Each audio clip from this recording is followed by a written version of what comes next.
Бесстрашную Мэри Авицба, прославившую своим героизмом Абхазию в годы Великой Отечественной войны, вспоминали в Сухумском районе.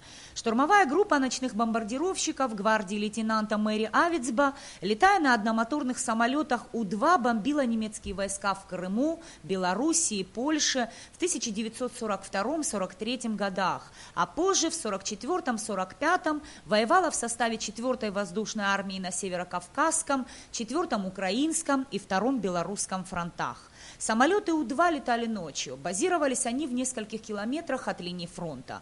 Взлетно-посадочная полоса им нужна была небольшая, всего метров 200. Мэри Авицба совершила 477 боевых вылетов, сбросила на фашистов 63 тысячи килограммов смертоносного груза. В этом году, как вам известно, исполняется 100 лет со дня рождения Мэри Хафизовны Авицба, которая добровольцем в юном возрасте ушла на фронт, и она в абхазском народе и в памяти вообще советского народа вписала свое имя на долгие годы. Бойцы, представители Абхазской республики в Красной армии отличались особой отвагой.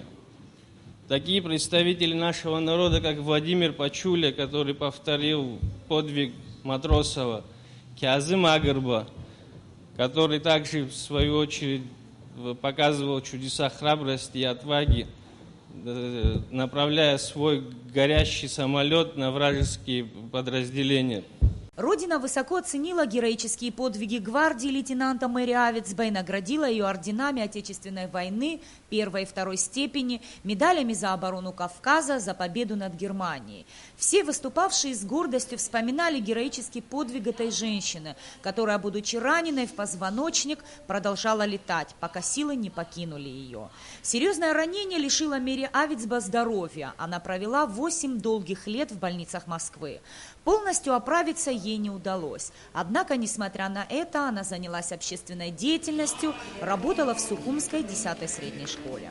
Спасибо вам за подвиг и за смелость, за то, что вы закончили войну, за то, что ради нас, детей, сумели отвоевать свободную страну.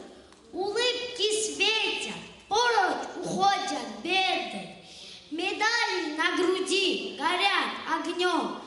С 9 мая, с праздником Победы, с еще одним счастливым мирным днем.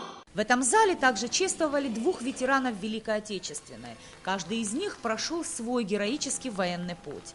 За добытый ценой миллионов жизней мир и будущее ветеранов благодарили и желали долгих лет. Нисфарш Балион Адлиба, Абхазское телевидение.